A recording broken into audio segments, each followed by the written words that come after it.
Welcome to Wellington's Y Zone, a podcast dedicated to curate weekly sports conversations, be a constant sports hub for content and interview game changers within the community and the world, the wisest zone in America. Make sure to like, subscribe, give a 5-star rating. If you give four, I'm gonna think that you're just not a fan. We are back with a special preview episode. Obviously, Canelo Alvarez, Terrence Crawford, super middleweight championship of the world tonight. Not tomorrow, not next week, literally tonight. I can't not wait for this fight. There's been so much buildup within the last 8 to 12 weeks. And when I look at this fight, I really see a contrast in terms of power and speed. I feel as though with Crawford, he's such a technician. I even said that in the Wellington's Wide Zone video yesterday. He's a technician. He's so versatile, so quick, so agile. And then with Canelo, there's power, there's just punishment, there's the left hook. There's so much that he can do that I personally feel as though it's going to be a big challenge for Crawford to step up to this, to up to weight divisions. When I look at that, the first part I get to is how is Crawford going to deal with the power and the weight he's jumping up to. I believe that they both came in at 167 last night. And I was watching Andre Ward, Roy Jones talking to Shakur Stevenson, and Shakur Stevenson said, I feel as though Crawford's probably going to be up to like 175 by tomorrow night. After the rehydrating all of those things. And then Canelo, I think Roy Jones said, might be up to 180. So how do we look at that and say, is Crawford, because the bigger fighter, we usually give the edge to the bigger fighter historically. I'm not saying that just completely eradicates what Crawford's going to be able to do, but how is Crawford going to deal with that?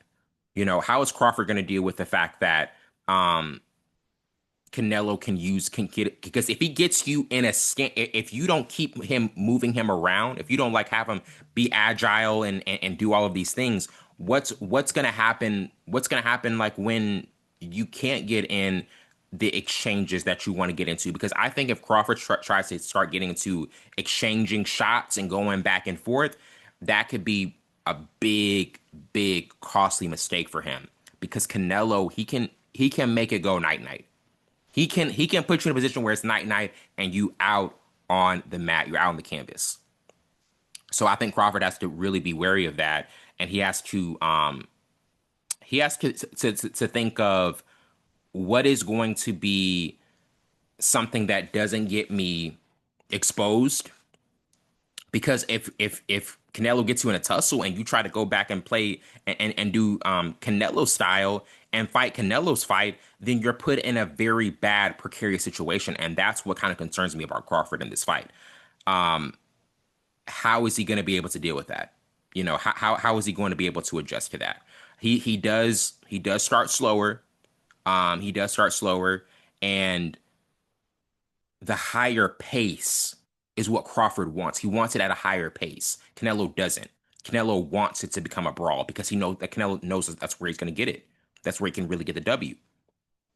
So I want to go through just the class of these guys. Alvarez, 35, entering the ring with 63 wins from 67 professional bouts, 2 draws, 2 defeats.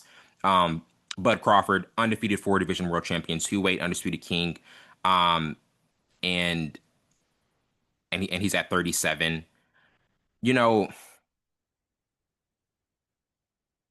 It's the movement, right? It's the skill. That's what we look at with Crawford. He has all the skills in the world. That's where I think a lot of people, when they say Crawford, they're going to give him the edge in that capacity because they're like, oh man, this is Crawford.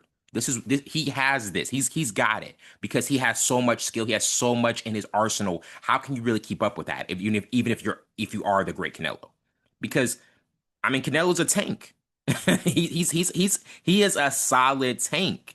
And I saw Teddy Atlas said this yesterday when he was talking with Stephen A. Smith. He's doing a comparison. Canelo's kind of like that sturdy house with all the furniture you need, all of the wood, the wooden capacity in terms of just like how things are constructed to make up the semblance of a house.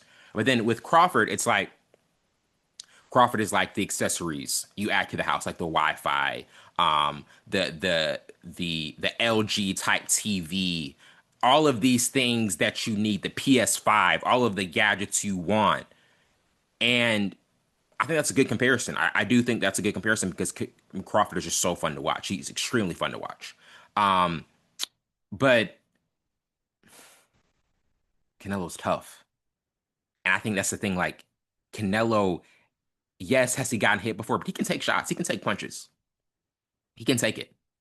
That's the thing I love about Canelo. Canelo, he's a dog. Canelo is a flat out dog. And it's just that size versus speed. It's that size. I keep going to it, size versus speed. And I also want to say that this fight, I hope this fight puts boxing back on the big scale.